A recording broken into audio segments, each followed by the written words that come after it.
Hey,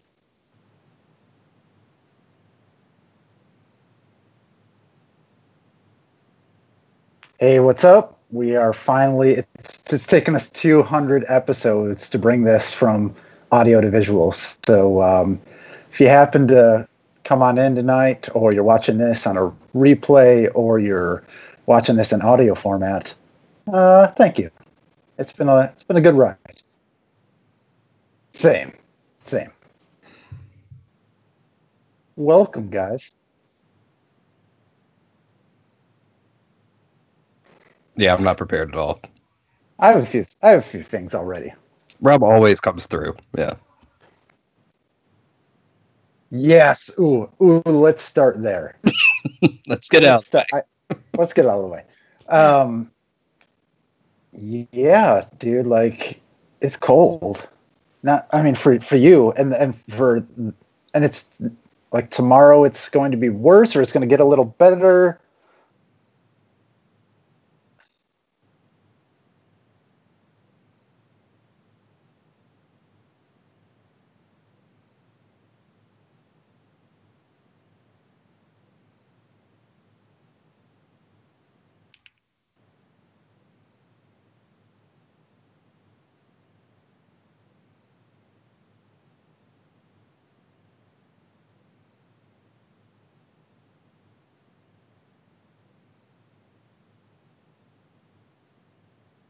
What were they calling those things? There was a specific name for it that hit like Pittsburgh and Buffalo, and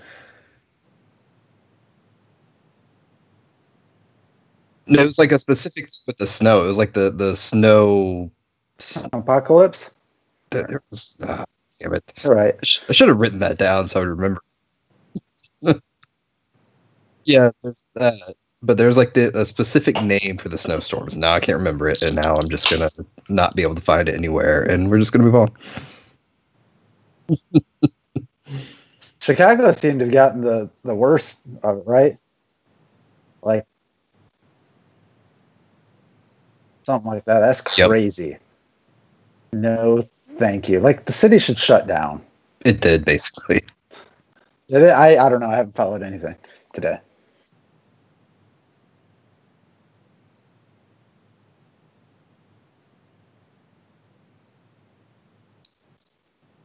Hmm. Yeah, that's awesome.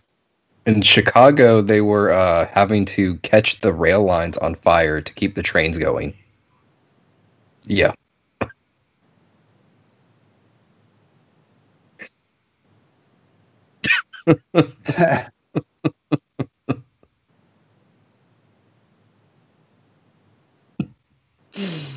I was only in the 30s here, and then it got up to like 50. So I mean, I can't say it was cold because it really, That's enough it for, was yeah. not.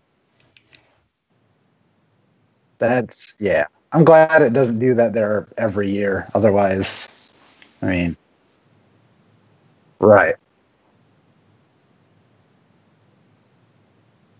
right, right.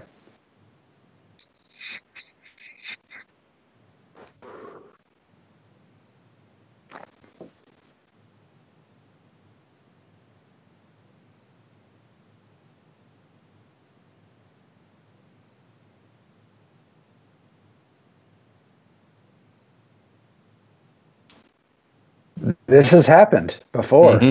in 1994 or maybe early 1995, and school was canceled the next day, and I walked home, and by the time I got home, I couldn't feel my legs. And it was like negative 60 wind chill.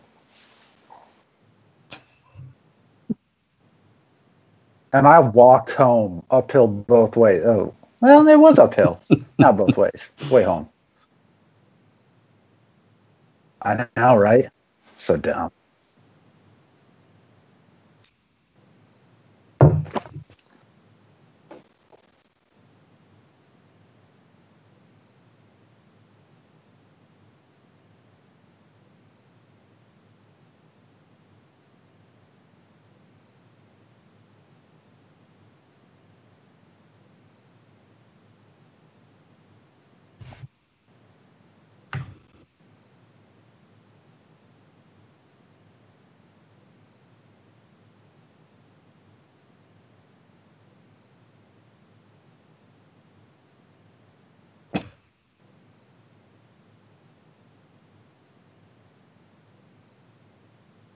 Right.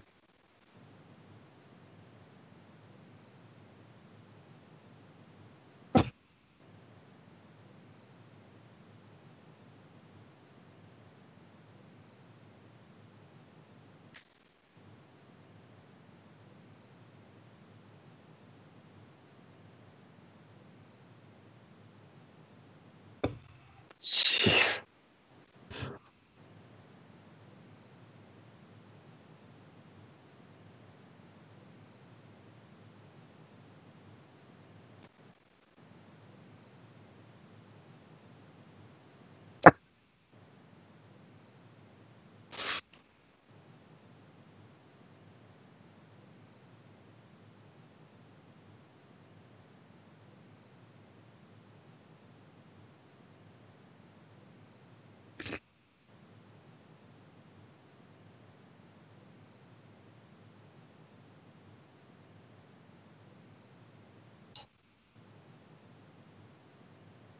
Wow.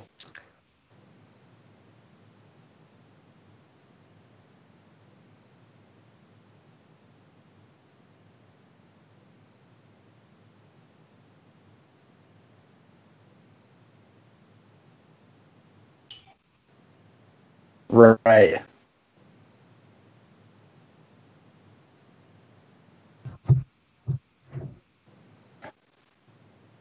Jeez.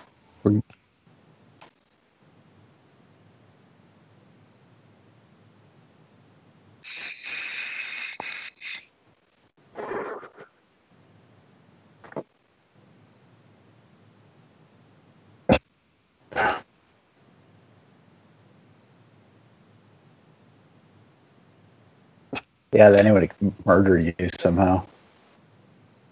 You don't know. Yeah.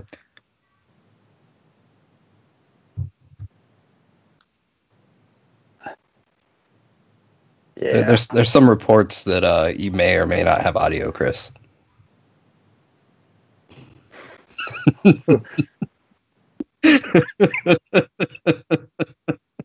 No, just from you. So we just got like 3 minutes of silence from that story. Potentially.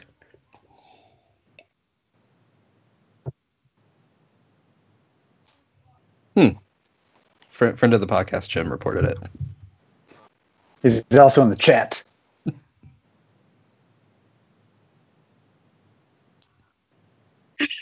All right, cool. Maybe Ray can help me out. I don't know how to pronounce this. I don't either. I think it's Zokovesa. Sure. I'm totally making that up. Yeah. Yeah, something like that. But it's an imperial spot. Yeah, it's stout. It's Imperial Stout. cold. Imperial stout inspired by Mexican hot chocolate. Does it taste Stout brewed delicious? with, yeah, it's really good. Stout brewed with chocolate, coffee, pasilla peppers, vanilla, cinnamon, and nutmeg. I think I've had that 8.1%. before. I think I have had that before. So I stopped by. I stopped by the specs, and I was in there forever. I found an IPA I wanted. That wasn't too hard. We got the Crush City IPA from Buffalo Bayou. One of my favorites. I haven't had that one yet. So I got that, and then I was just walking around forever. I was just like, I want a stout, but I want like a chocolate stout, and I had no idea what to get. And so some dude that worked there came up to me, and usually people that come up to me and ask me for help, I'm like, no, I'm good. Like, leave me alone. But he seemed like a normal, like one of us, just like a beer enthusiast. Like when I told him I was looking for, he's just like, "Oh, we just got this one in. Oh, there's this one though." And it tastes like, I was like, "Damn, thank you." So I made an informed decision on this, and it's pretty tasty. Did your hunger influence your desire to talk to people? Was it I like the, don't the know. fact you were hungry that you were like, okay, I'll let my guard down and talk to people because I can't think straight type thing? Maybe, but it was an unconscious decision. So I'm just hoping I have audio back. Jim, you're the spokesperson for chat right now. Let me know. Let me know. Do we get this fixed? Anyway, I guess that this is just the reason. I'll come in now. The entire intro, everything. You're gonna have to subscribe to LOTD podcast and catch the audio version for the story of what could have been a dead kid. I'm telling you, it's a good lead-in. It could have been a dead kid. Go to the podcast app, and then whatever you're using, Apple Podcasts or Downcast or whatever, Spotify, and then just go subscribe.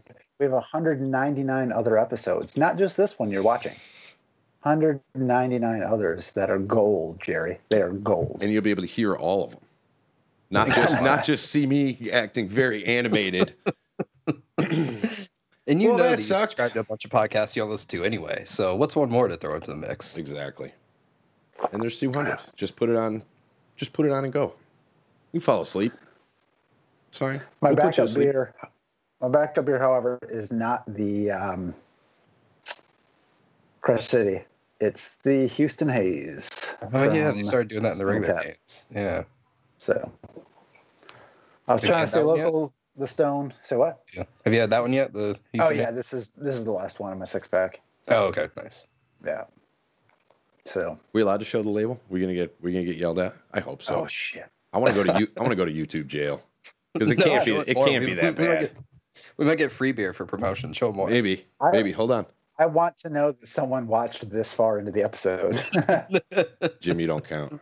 Thanks though. Unless they have like some kind of weird robots that can identify labels. Yeah. CD baby, but for beer labels. So what is a Fat Ranch and Winery? It's Fat Ass Ranch and Winery. Oh, see, that's really confusing. It's a little bit, but I like the hat, and they do actually cool.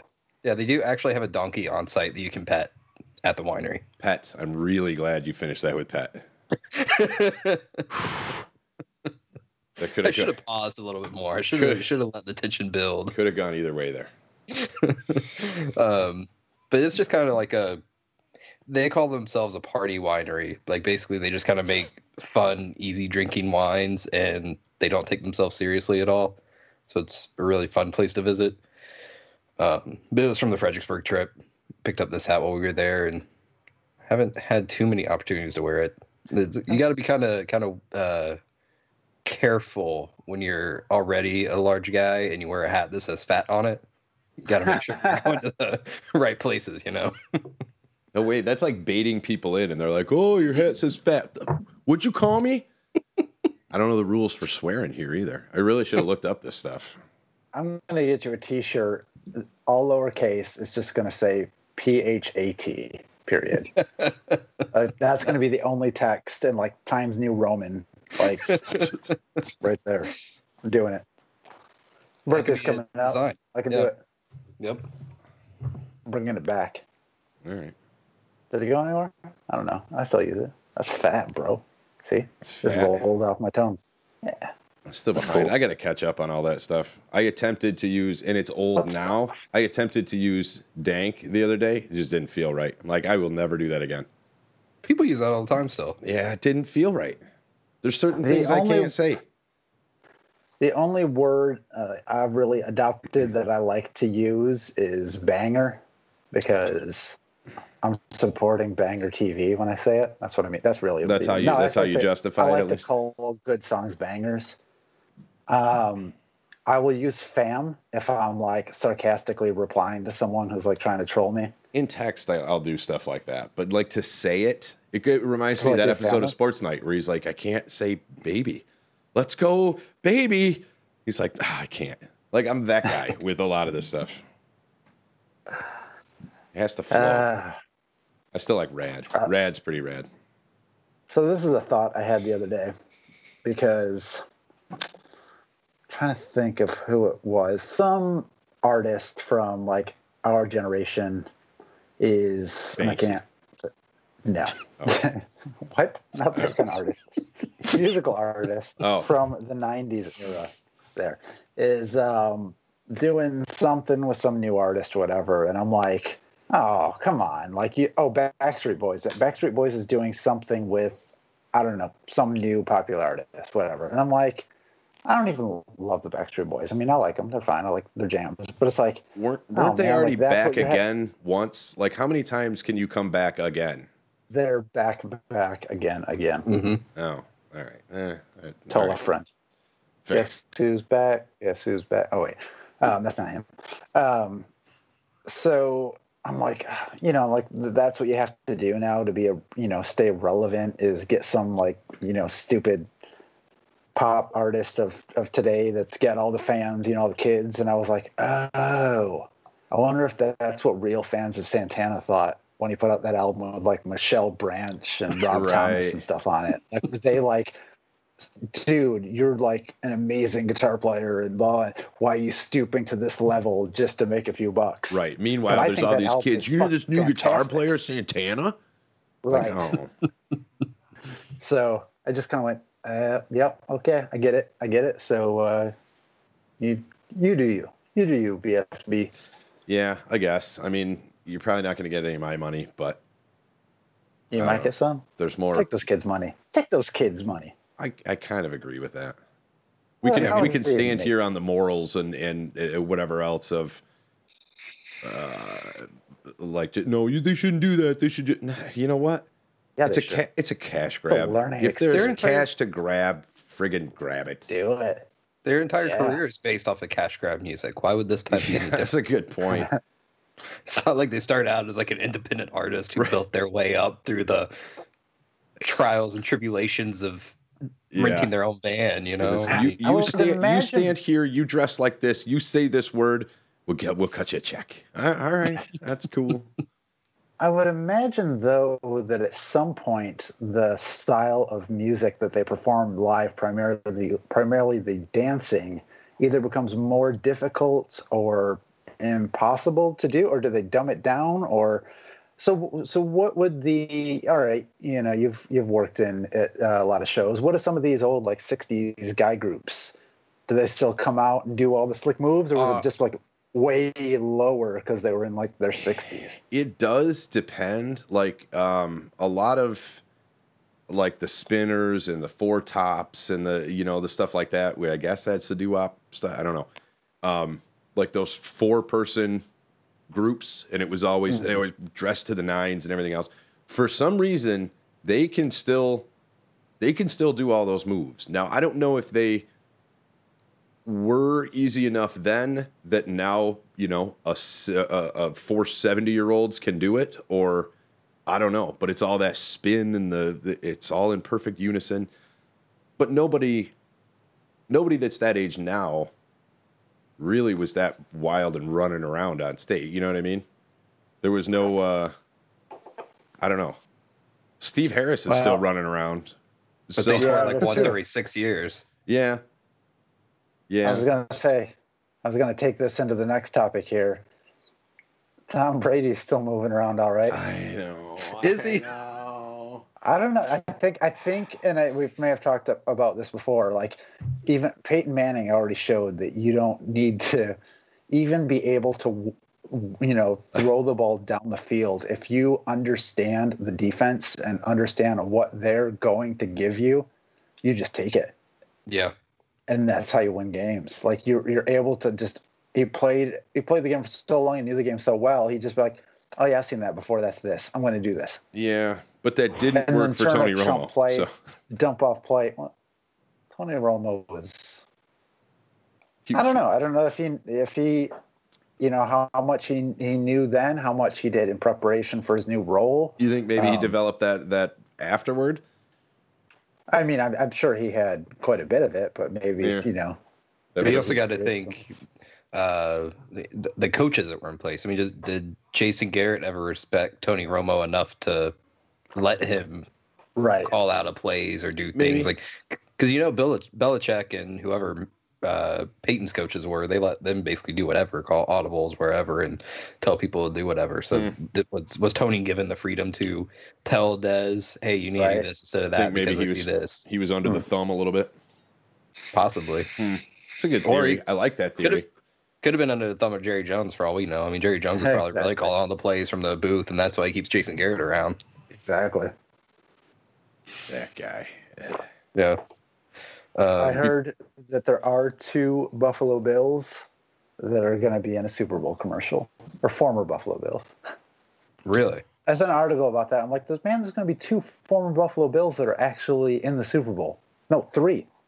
Kel Roby Coleman, Oh yeah. Robert Woods, Yeah. um, Gilmore, Yeah. Stefan Gilmore, Chris, right? Chris Me? Tan. I can't think of his name. The little short, kind of quick dude, kind of like a Welker, but he Chris Hogan. Oh. Whew. Oh yeah. Duh, yeah. Thank you for your help, no one. I'm just like, what? It'll He pop. starts It'll with pop that up last and name, so it lag threw on me the in the chat. That's a little. That's at least 5 former Bills, but the commercial is it features not features, but it has Anthony Lynn, who was our assistant. He was our offensive coordinator, I believe. And He's then the when Rex coach was of- fired, he coached for 1 game, and he's the coach of the Chargers now. And Agent McCarron is actually in it, and it's about it's a commercial about first responders. So seems pretty cool. I'll be looking forward to that one. Yeah, there are also 2 retired Bills in the Pro Bowl skills competition. Not Jim Kelly, right? Jim Kelly, well, he was the coach. Oh And, yeah, that's right. Oh really? And Kyle Williams. I didn't watch any That's of right. that. Oh yeah. Yeah, Kyle 2 Williams retired was in it. Bills. That I counts. had it on, but I was busy, so I missed like all of it. But I wouldn't. I turned it on just for if they could see someone was watching it. Yeah. I turned it all on YouTube, or watched it all on YouTube after the fact, because that's the only part of Pro Bowl weekend that's actually interesting to me, is that skills competition. Yeah. I didn't get to see the score. I watched the Pro Bowl, but I was. Can you still watch that? Because I'd like to watch that. Yeah, they're all on YouTube. Oh, sweet. On the NFL channel, I think. Yeah. Oh, nice. Know what I'm doing?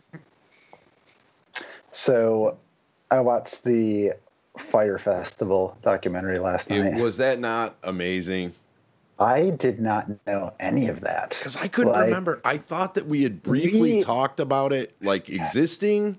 Yeah, it was more like, there's this music festival and it's failing hilariously. Yeah.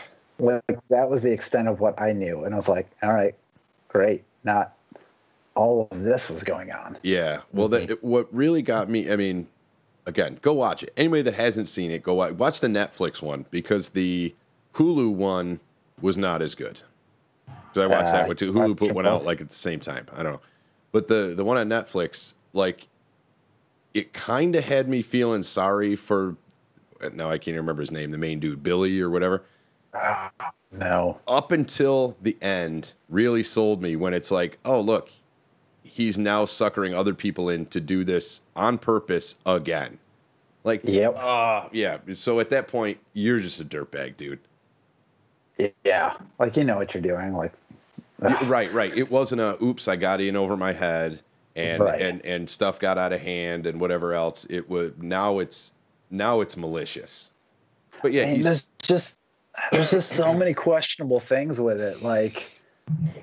And there's so many new things that kind of came out of this. One, there's, social media influencers. That's a thing now, and they make a lot of money. Yeah. Start this business, I guess. Well, I there think needs to be someone that's, go ahead. Just to get background on this, we sort of jumped right in the middle. If anybody hasn't seen it, the Cliff Notes version is, it was an app, I believe, right? Fire, Fyre. Yes. And they were going to throw a huge music festival as a grand opening, investors and everything else. It was supposed to be this huge music festival on a private Bahamian island, whatever.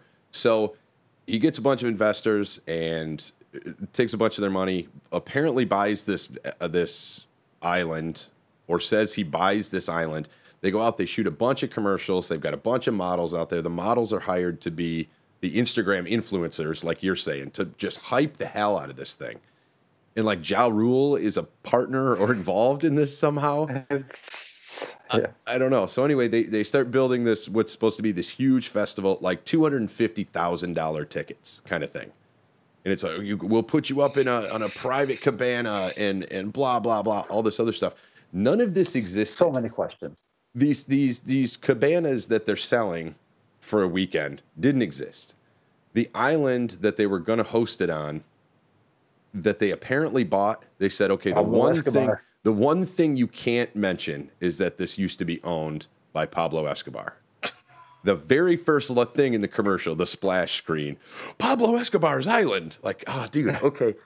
So anyway, that's basically it. And, right there. Yeah, and it gets closer to deadline, and they have all these bans on promise. Basically, there was like no money that ever changed hands. Bands had kind of agreed, but then when the money didn't come in, they all respectfully declined last minute. Like Blink 182 was the one that they kept mentioning. They didn't have these cabanas. They couldn't do it on that island because there wasn't plumbing. So they go to this other island. It was a snow job from the word go.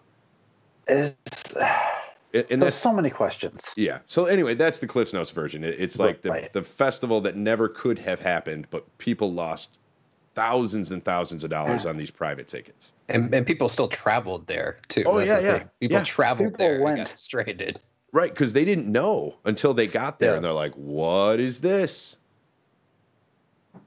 So, all right. So many questions. Let's start with,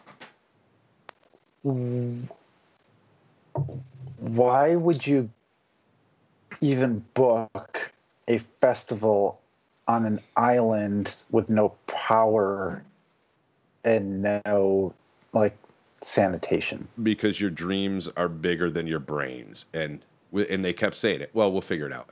And that was actually my favorite part. There was the private pilot dude, Steve. Yeah. And they like brought him in because he was a friend, and he's like, no. He goes, your problem isn't tents. Your problem isn't bands. Your problem isn't production. Your problem is toilets. No, there's nowhere to pee and poop. You're on an island in the middle of nowhere. And they were just like, oh, yeah, that's a good idea. You know, we don't like your negativity. We're going to replace you. You're let go now. It's like the guy got shit canned for bringing up a legitimate thing, but it wasn't what the guys wanted to hear. You know, like, come on. Okay. Question 2. What is with the two older guys that appear like they should know better? Yet they continue to like help, and like, what are these people? Like, the one guy seemed like a mentor, but I don't know what their business relationship was. Like, why are you hanging around with this 20-something-year-old kid? Money. He's just slinging money. I mean, you're talking about that Andy, the tour manager guy that had to get the water out of Hawk. Yeah. I don't know. I think that they all just kind of got consumed with the idea and sort of talked themselves into the fact that they could pull it off.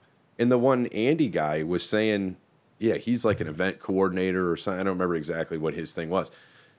He's done this his whole career, you know? So this Billy dude must be one hell of a salesman. To snow over a 25-year veteran in this stuff and be like, no, this is how we're going to do it. And this is okay, duped him in, you know? And then by the time they realized it couldn't happen, they were just so deep they couldn't back out, you know? Yeah. Question 3. You had mentioned that, you know, some of the tickets were rather pricey. Mm-hmm. Who are these people? And because it was identified as like 20-somethings, you know, that were buying these. What are you doing where you have that much disposable income? Yeah, I don't have $100,000 to go to a weekend festival. I'll be honest. Right. So I don't have $100 to go. And it's sold out. Like, I do not know these people. Maybe they don't. Obviously, I don't hang out in those kinds of social circles, I guess. Yeah, but I think, and again, it catered to the investor type. I don't know whether I don't think of 20-year-olds when I think of investors, and maybe that's on me. But I think of like older people that are, you know, trust fund kids, maybe. I don't know. I'm pulling it out of my bum. Like trust fund kids, you know, trying to turn their $100,000 into $200,000 if they invest in this thing. You know, what was the app even? I'm not sure what the app was. And what was also interesting is with the company that kind of kicked it off there with the black card that they created. Billy Dude's previous venture. Yeah. Or that's where it kind of started ripping people off. Yeah, Magneto or Magnatech or Magga something. Yeah. Yeah, so you paid what, $250 a year or something? I don't know what the prices were, but you got access to this black card. This card allowed you to get premium concert tickets at a cheap rate because all they did was buy the tickets themselves and put it on their Amex. Right. Which I thought had to be paid off in full every month. Is that not true? I don't know. I don't Has have that an changed? Amex. I've never had an Amex. I haven't either. I thought that was the thing with Amex is like you could charge up a shit ton, but you had to pay it off. I don't know. I don't know how that works. That's I probably the way to beat the I don't system. know how credit cards work. Yeah. Let me know. I got a couple. I've been screwing it up for 30 years. So. Yeah, right. Exactly. We are not the investor types. No. I try pretend to be like, I'm going to throw $10 on this stock. Cool. I bought a 32nd of a share. Yeah, that's whatever. Like me when I gamble. Yeah, I put $1 on the Dolphins to win. Yeah, I know, right? Like I can't. There's no way I could drop $100,000 on concert. I don't even know if I had that amount of money. Like, would it change? Like, say I won the lottery, would I be like, oh yeah, I'll drop $100,000 like that? I really hope not. I've hoped like I've been poor long enough to where I'd be like, yeah, no. I'm getting a $250,000 house, and that's plenty. I'd like to think I would do that, but I don't know. I would definitely get toys, but I don't think I would go nuts. I would still get toys to like learn, like still be learning. Like I might have a job to go to, but I still want to learn and be productive and do things. But I just have more leisure to kind of do that, I guess. You could do them the way you wanted to, not the way you're told to, almost. Right. Yeah. But, and then what really bothered me is when he paid, going back to the Fire Festival documentary, he, I don't know how he makes bond at $300,000. And then somehow is staying at this like swanky hotel apartment looking thing. Yeah, because he like, wait, how did you get that money? Because weren't all your assets seized? Like what? So I don't know how he did that, but oh man, just go watch it. It's so good. It actually got me to stop watching American Housewife for 2 seconds, which I'm still watching, still binging. Yeah, somebody had mentioned it to me. One of the guys at work was like, "Have you checked this out?" And I'm like, "No, it just popped up on my Netflix thing." I go, "It looked interesting, but I haven't watched it yet." And it was a couple nights later I watched it, and I literally was just staring at the thing like, these people exist. This guy's real, because you can't write villains like that. You know what I mean? Oh, and I bet from a production side too. You're like, I was like, how are they going to get all the stuff there even? And boats and everything. Well, and they talked to the production guy, and that's actually how this came up in conversation first at work. Expensive. Oh my god, it must have been insane. And then the guy almost the guy from the production company was like, he almost looked in pain. He's like, "Oh yeah, we lost some money. We lost a lot of money. We lost a lot of money." Like, as he's thinking about it. But the woman that had that she owned the restaurant that they first went to when they first got on the island, the patrons. Yeah, I heard they started a GoFundMe for her. Yeah, like because of this documentary, there was a GoFundMe. She said that she ended up paying out of pocket, out of savings, to pay her employees, because she never got reimbursed, was like 50 or 60 grand for. Yeah, because they worked like around the clock. Yeah, and it was, and I'm just looking up, they had 400 people there that actually did show up to the Fire Festival that didn't exist. Do either of y'all remember when that happened on Twitter? Like when people showed up and I don't. when it started trending? No, I don't either. That's why I was like, oh, I missed all of that. Like the picture of the sandwich. Yeah, I remember that. I remember watching that. Really? Vaguely remember that, but I still was like, I don't know. I didn't have any context. I didn't really know what was going on. Yeah, I remember seeing the sandwich picture. I'm like, what is going on? And scrolling through it and trying to catch up. They're promised, gourmet chefs and this, that, the other thing, and they get a cheese sandwich on toast. Like, here you go. Like it's literally just like a slice of American cheese on a piece of white bread. It's a Kraft single. That's what.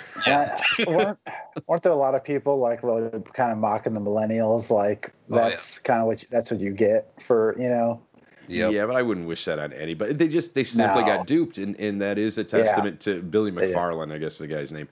Oh my God! And I looked it up, and because he looks like Seth MacFarlane's I thought brother. that, but and I looked it up. And I was like, oh, they don't even spell it the same way. But it has been Googled many times. Oh, I'm Because, sure. Like you put does Billy McFarland, it's to look like Seth MacFarlane. Well, they're tall, decent looking white dudes. Like, of course they must be related, right? Oh, it's funny because that guy was also he's so nerdy. Like you could tell, like he was the nerd. Probably not have a lot of friends in school, and now he's hanging out with Ja Rule and Instagram models and blah blah blah, and always wanted that life or whatever. Oh my God, the Fire Festival Facebook page still exists. The last post, I'm actually going to kick over because Rob made me do this, so I'm going to take advantage of it. So, April 11th, 2017. Only 17 days left. Let's go. Like, it's this picture of the wave. I don't know, man. Here's some of these, the Instagram model deals. I mean, it looks like it was going to be. Them were either. It looked like it was going to be a banging good time. Say I used banging right there. That Hadid or whatever. I've heard of her. Yeah. That's the only one, but it's just like. She is one of the suspected masked singers, to bring that back around. You're still watching that, huh? Yeah, I'm still watching it. It's on right now. So that's the thing. Anybody not watching us live right now, I hope you're at least watching that. So anyway. I don't know. So I was hoping, so that screen didn't show up on the chat or in the YouTube, or it did? It did. It should have. Yeah. I didn't see it. Oh. But I might be behind some. Oh yeah, I'm sorry, I'm paused. I was paused. Oh, well, that'll do it. I believe you. There was supposed to be no audio on that page, so that part's on purpose. Ah, gotcha. So I haven't watched that yet. I'm almost tempted. I just don't want to watch reality TV. I really don't. But apparently, Celebrity Big Brother has like Tom Green. Oh Jesus! Who I just kind of have to watch because he's on there. He's just so ridiculous. I lost all respect for Big Brother when Steve Moses won. That's all I have to say. I don't know who that is. I don't know. Kid I worked with from Fredonia. He won the damn thing probably 4 or 5 years ago. No. Wait, how do you win? I don't know. You're like the last one right? Eliminated or something. I only people vote you out of the house. Is that what happens? Basically, or the viewers do, or something. I don't know. But I lost all faith in. I mean, good enough kid. Don't get me wrong. Have either of you ever seen the? There was a show. It was a British show. It's on, I think, Amazon now.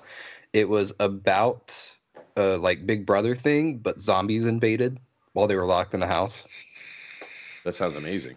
That sounds like enough to make me watch. Oh, it's great. It was old, and like when we first watched it, you could only find it on a shitty YouTube channel. And so that's what sorry. So that's where we first watched it, was on some shitty YouTube channel where they had uploaded like the super compressed file and you could barely see it. I need to go back and rewatch it now that I could like actually see things on it. Huh. And he also looked at what it was called. I did give Ray a movie to watch. Do that. I haven't watched it, but I'm telling him to watch it because I feel like it's got to be so bad. Maybe he'll like it. Which one? I forgot already. The one with Richard Christie from. Oh yes, I do want to watch that. I don't remember what it was called. It's on my watch later. Yeah, Richard Christie. I guess.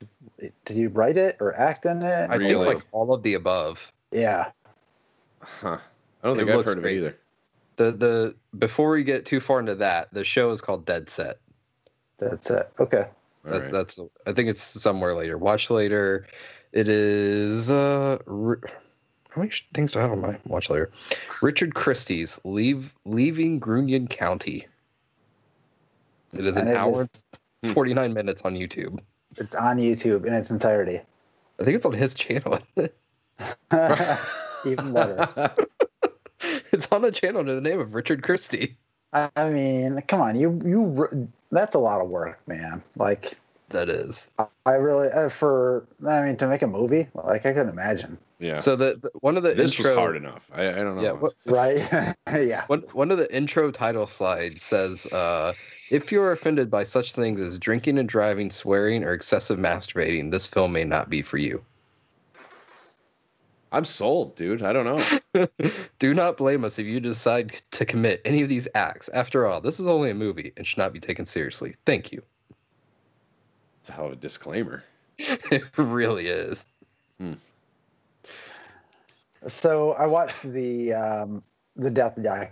I think it came out like a couple of years ago, maybe. I'm not sure, but it was on YouTube, and I was like, oh, I haven't seen this. I wanted to watch it. A death documentary. I forget the name of it. Death by Metal, I think, is the name of it. Okay. It was so good. Really? You got to watch it. Yeah, it was really good. Just because they had like all of the members of, a good majority of the members of his, because he's had a lot of members in his band. So they were all in it, and his mom was in it, and his sister was in it. And, it just kind of goes through his whole kind of career album by album. And I learned some things. Like the only reason Control Denied got signed to, and I think it was Nuclear Blast at the time, is because in the contract was they wanted one more Death record. Really?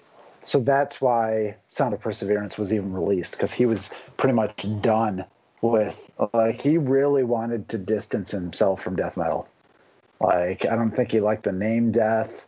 I think that wasn't his thing. He had just evolved into so much more of a musician, and he felt that name held him back, I think. He definitely, had some, I think, issues that, you kind of wonder, because he died of like the brainstem tumor, if any of that kind of affected his personality and things like that, even though they maybe, wasn't but something there was causing him, because... Or is it the simple fact that he realized his own mortality and said, oh, I'm in a band called Death, and that's what I don't want to do, No, I mean, early on they'd go to Europe for a tour, and then after 2 weeks, he'd just like lose his shit and either fire everyone or just leave. Like really? They had a tour opening or playing with Creator, and at the last minute he bailed and said he wasn't going to go, and the rest of the band went and performed without him to not leave Creator hanging. Yeah, and then after that they went and fulfilled their agreement, their contract, basically. Fair enough. And he didn't. And so then that lineup of Death disappeared. So that was it. So then you get new members. But it happened a couple times where he would just go off the rails, like he'd get homesick or just make an excuse for a reason to cancel the tour or whatever. Right. So now, did anybody know? It wasn't public at this point that he had a tumor, right? No, this was in like the 80s.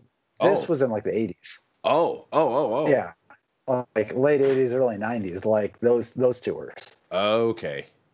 So this is like, in retrospect, did it have any effect? Right. Gotcha. Right. Gotcha.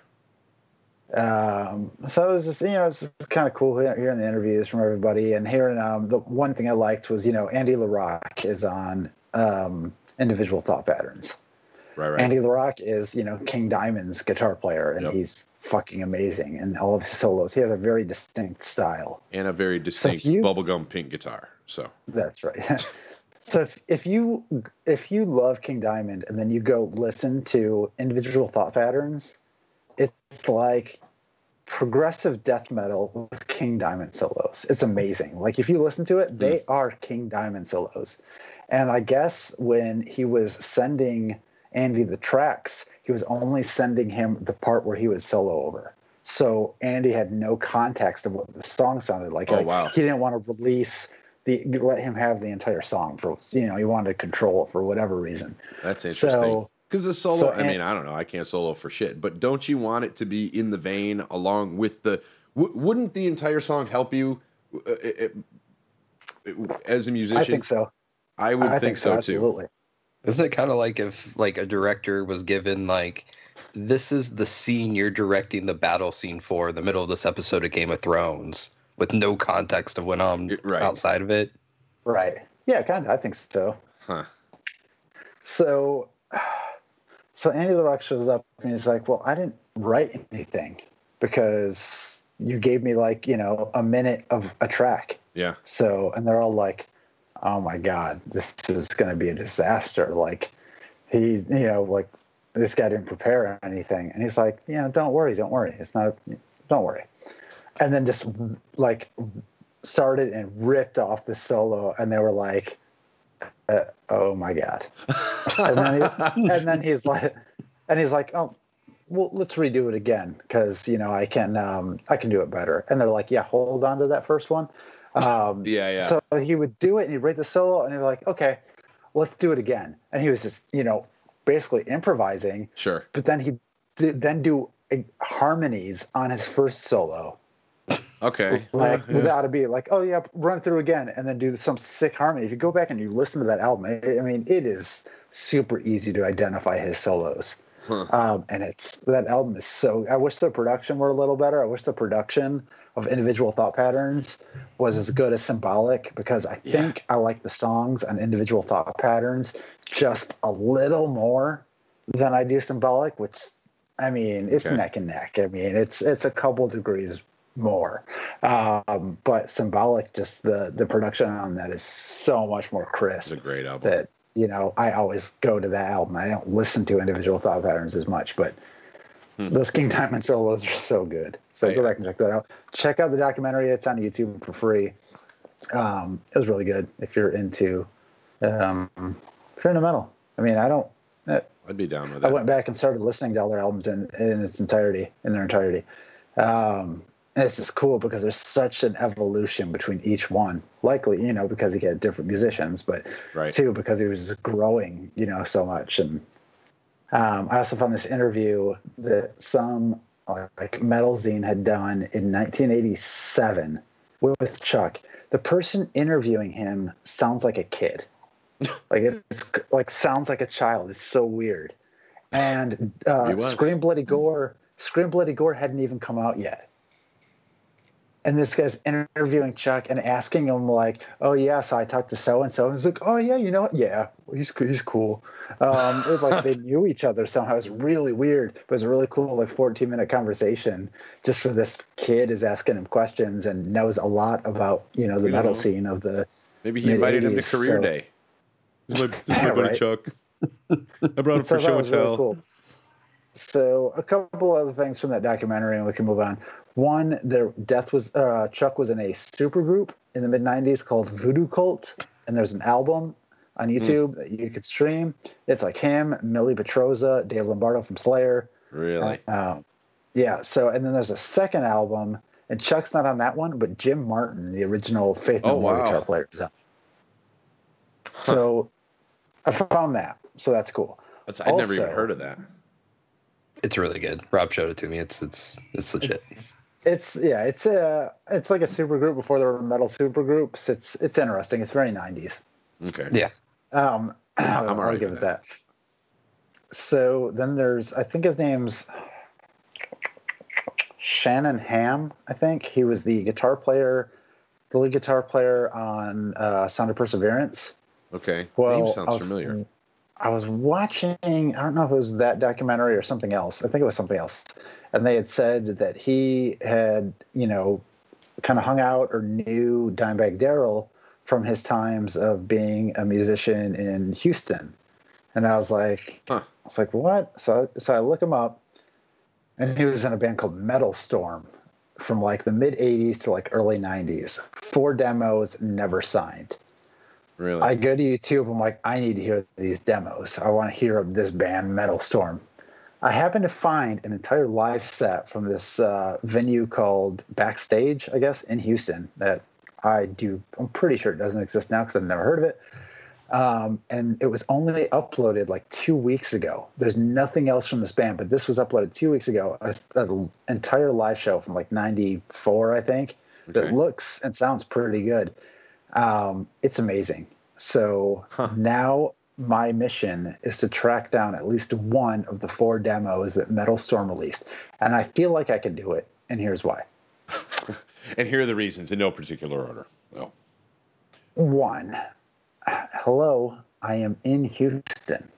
So Fair enough. if this band released 4 demos, I feel like being in the place, even though they broke up in the mid 90s, I have a slight edge at trying to track one of these down. You could run into somebody that's seen him or knows about, just ask everybody on the street. Hey. Apparently they had a pretty big following, but were never signed.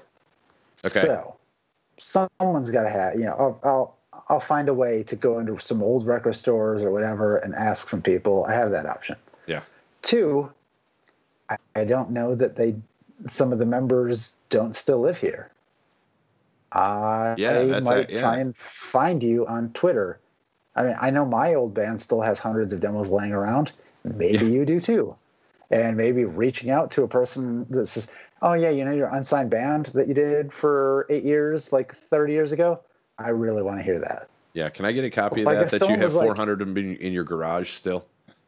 If someone just randomly came up and they're like, yeah, I'd like to hear Death After Death. I'd be like, well, first of all, it's on YouTube. You did no research, you piece of shit. But 2, I would be like, thank you. And I'm very, honored that you're checking out my shit 30 years after it came out. Yeah, yeah. But I've already looked, and their demos are not on YouTube. So if they're not there, I have no idea. And searching Metal Storm brings up a ton of different things not related to them. Yeah. I got to think, that's going to find one of these demos, even if I have to find Shannon Ham and beg him to do the podcast. I have contacts. I will make it happen. There's this weird thing with Houston where, like, in like the 80s and 90s, it was both like really good for metal and really good for comedy, and then it died from like the 90s to like the 2000s, and now it's kind of coming back again in like the almost 2020s. What's great about this band is that from the video I saw is that the singer looks like he maybe just got like he went to the show and hopped up on stage after he just finished his job as a bank teller or a grocery store manager. Like he's got a white shirt, button down, untucked, tie, short sleeve, slacks, short sleeve white shirt. Oh, no. See, that would complete the He's package. not a math teacher.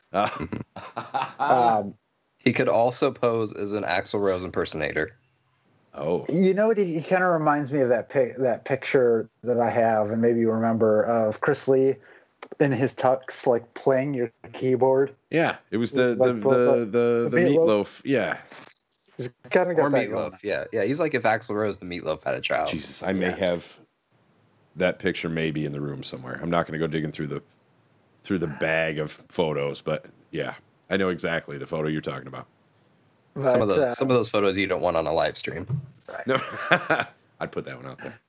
That'd be good. So yeah, I want to. This is a new goal for me. Like usually, I find the album on YouTube and then I like research everything about the band. Right. So this is like reversed, where I cannot find the albums. It's not. I mean, you're not going to go to Spotify. You're not going to go to Amazon. You're not going to go to the torrent site. You're not going to.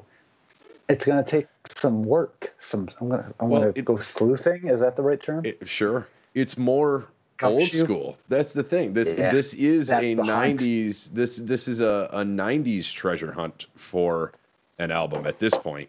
Yes, and that I miss that so much. Sure, like, because everything is right there. 6 weeks for the Cacophony record to come in the mail from Shrapnel. Yeah.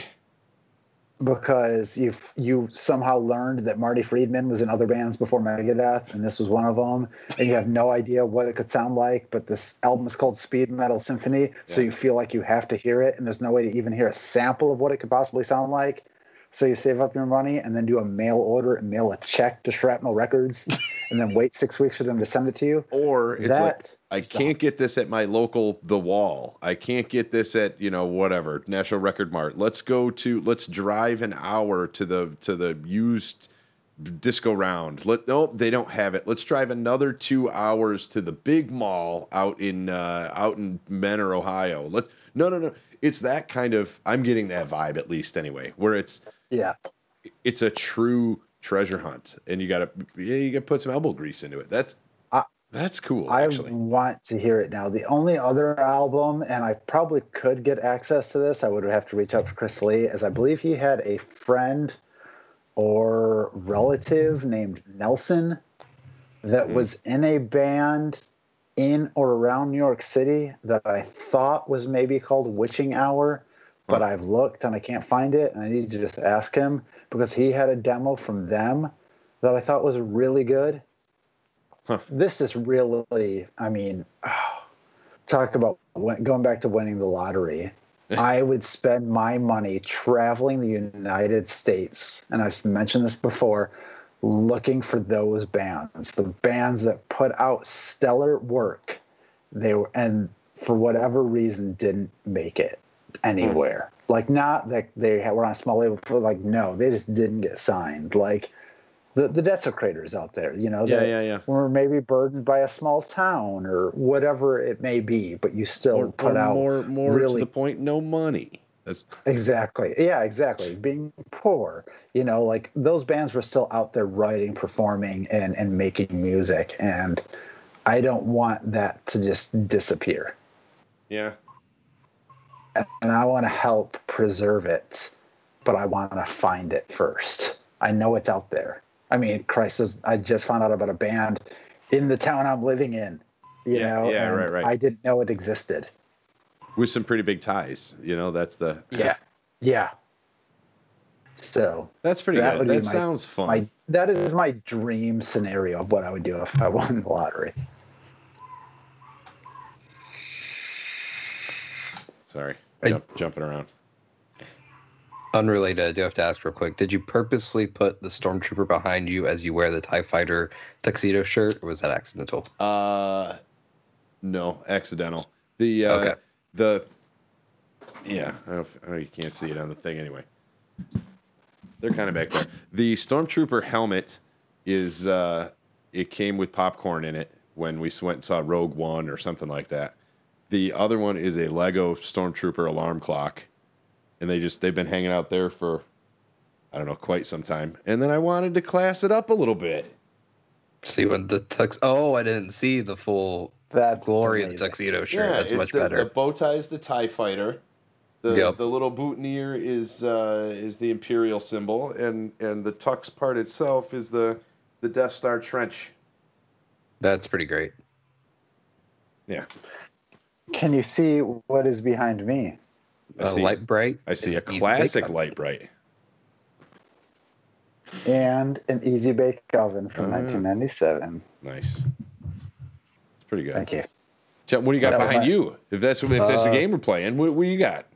There's a mirror back there somewhere. I don't know if you can see that. That'll make the internet explode. Yep. Some sort that's my whole goal. Weird. Yeah. Mm-hmm. That's really it. We always peter right out at the end, don't we? Oh. I have to ask stupid questions at the end. It was fair. But no, the shirt was. I thought I'd pretend to class it up a little bit. Nice. The fact that they're behind me on the table, that's just more cockacheddy I got in the room. So. Or what? Yeah, somebody out there will get that. I did find it's along the same veins. Shannon Ham, his Facebook is full of pics of Chuck Schuldiner. Oh, yeah, he has a Facebook page. Yeah. I'm gonna do it again. His banner actually is the death logo. ShannonHam.com. No, that is not the same Shannon. Well, the most recent post was June 18th, 2013. So maybe he's still around, but it exists. I guess I could start there. One of the guys, Todd, is it? It doesn't say his last name in the band, but then it also says on the Encyclopedia Metallium, Todd is also an Elvis performer. That is one of my favorite parts of this whole story. Yeah. That's great. So I kind of would love to go find out where, and then go, and then after the show, be like, cool, man, let me get that Metal Storm demo. His Facebook does say that he lives in Merritt Island, Florida, which is like, yeah, that's exactly where I thought it was. That's like right near like Titusville and Cocoa Beach, where the where NASA is. Oh, really? Yeah. I will find one of them. I will get this demo in 2019 somehow. I will put out a call to Reddit if I need to track down this demo. I do like how it says on there, works at Beyond Unknown, works at Death, The Sound of Perseverance, works at Control Denied, works at Musician. All right. I guess it's fair. Yeah. Wait, no, this is a different one. Wait, you said the last post was from when? 2000 what? 13. That's what I got. This one that I found shows the last post from 2018. Oh, shit. Maybe he's got the double life going on. Maybe. How do you share a Facebook profile? Copy link to profile. There we go. I think I found the other one here. Oh, what's his? Why don't I just wait for the link? Why don't I just wait? If it didn't say worked at Control Denied and all the other stuff, I would think it's not the same thing. It's low. Oh, it's I don't know. Maybe it's the same. This one's definitely better looking. There's pictures of guitars on it. Must be him. It's him and his. There's no way anybody else would ever post a picture of guitar. If you're watching this and or listening, could you go to the Shannon Ham Facebook page and say, please release the Metal Storm demos? I would appreciate it.